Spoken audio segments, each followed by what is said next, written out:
Good morning, y'all. Getting a late start for this beautiful Friday. Turn that off.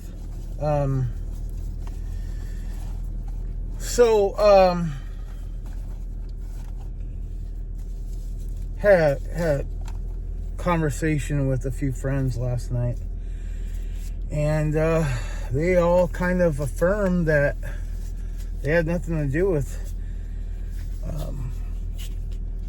their departure from my friends list. It's so fucking bizarre. So I had a conversation, a group text, really, and we're cool. And I'm glad, because I really message the people that are closest to me. I have some other friends I'm going to contact, but it's like when you don't really deal with them on Facebook, like you just pick up the phone and call them, it's like, what's the point? You know what I mean? Including my two brother-in-laws. They're on my shit either. Part of the departed. Man, these gloves are a lot easier to put on before. What's going on? I'm all swelled up or something. Incidentally, I only had one small meal yesterday. You'd think I'd be dropping a shit ton of weight, because I really don't have an appetite anymore. You know what it is? I'm so frustrated with these fucking temporary teeth. Like, they're uncomfortable, and I have an appointment next week. And I'm hoping to get some molars. I don't like these.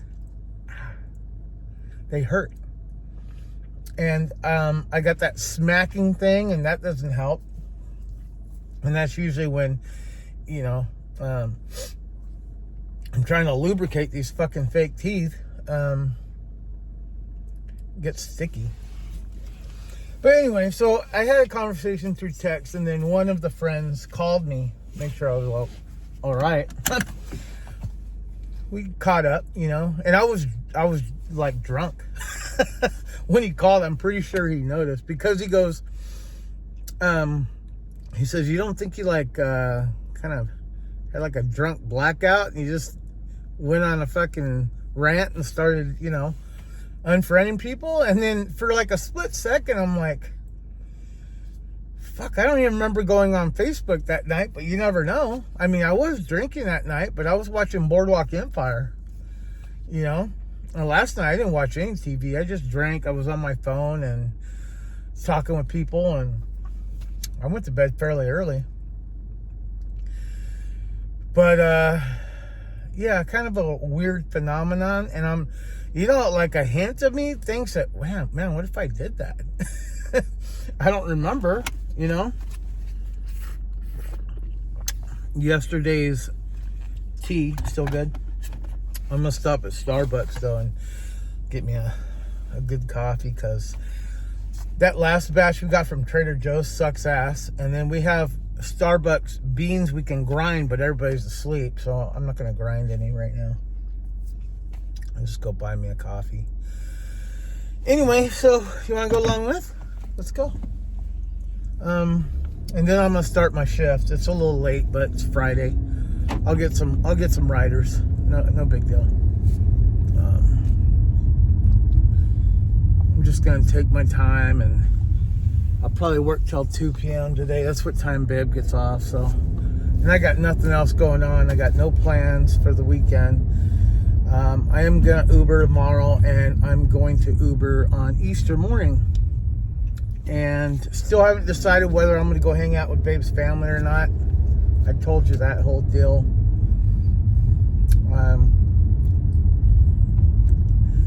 It's just the last few Easters, there's always been some stupid drama happening, and it just leaves a bad taste in my mouth, and Easter's not fun, you know? It just is. I don't know what it is. The toxicity is real, you know? And the fact that they added me in the mix, well, one or two people actually added me in the mix this year, which is stupid, because that wasn't an issue the last 10 years. Anyway, enough about that bullshit. So yeah, I'm gonna work this weekend, and if I take a day off, it'll probably be sometime late next week. So just trying to make a little extra money. Got the beginning of the month coming. NFL drafts coming next Thursday. Looking forward to that. That is some real nerd shit right there. Because you know the potential for your team to get better. You know, it's exciting to see these young kids. First of all, I love watching them. You know, on the phone, hugging their parents, crying. You know, yeah, it's a feel good story. These young men are coming out of college and they're becoming millionaires by getting drafted in the first or second round. You know, especially the first round, especially top 10. So it's kind of cool to see things like that. Now, whether they deserve it, whether they go all the way through, I don't know. That's on them. But so I'm a Seahawk fan, and I think we're getting a pretty good team thrown together. We already have a pretty good defense. We've made some drastic changes on offense, and we need to fill holes. But most importantly, we need a goddamn offensive line, and it would be nice if somehow we can get the top, you know, 2 top 10s offensive linemen in the draft, and kind of a top receiver within the. Go ahead.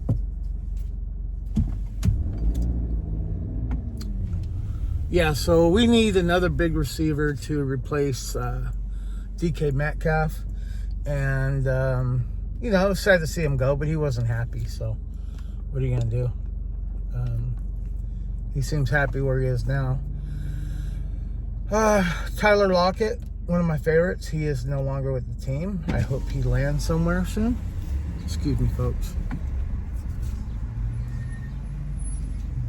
Hi, thank you for choosing Starbucks. Can we start you off with any food today? No, thank you. All right, what drinks can we get for you? I'll just have a venti latte.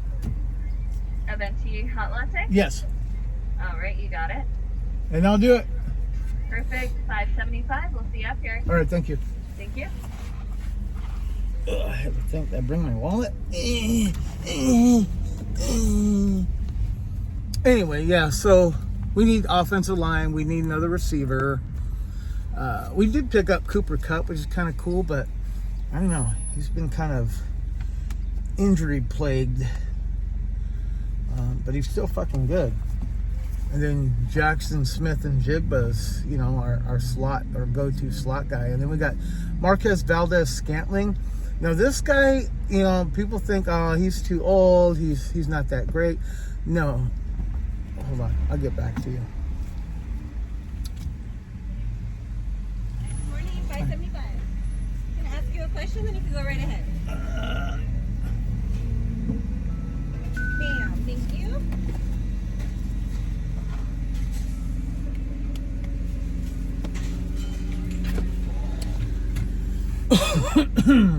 Left a dollar tip.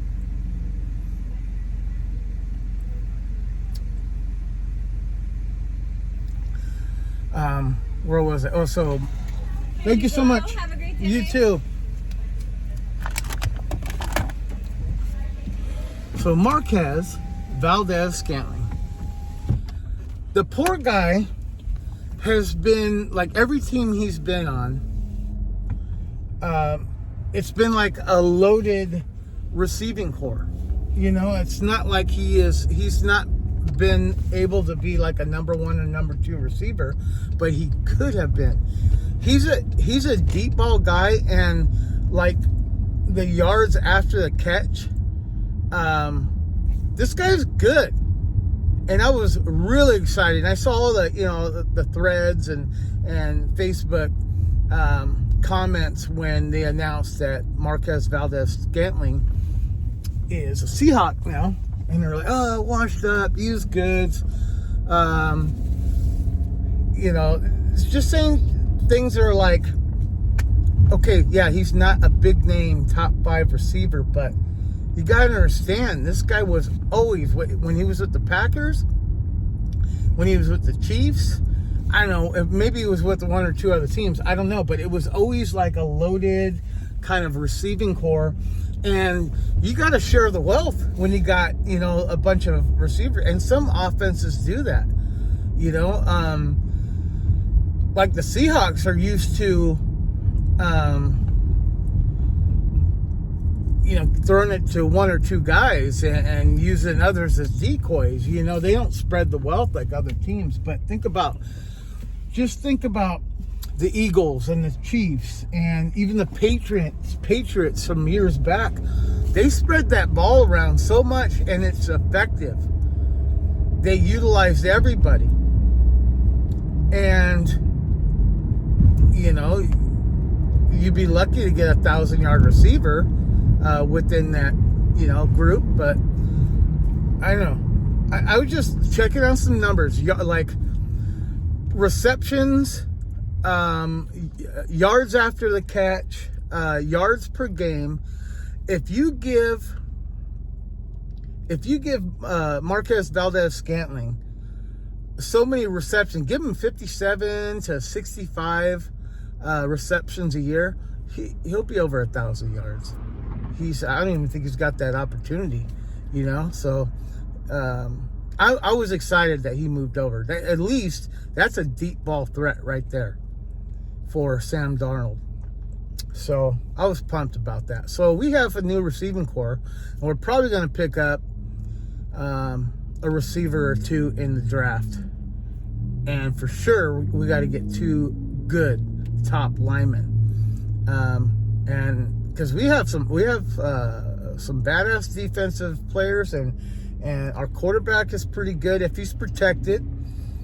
And we have 2 running backs that, Zach Charbonnet, he's proved that when Walker's down, he fills that gap and he does pretty goddamn good.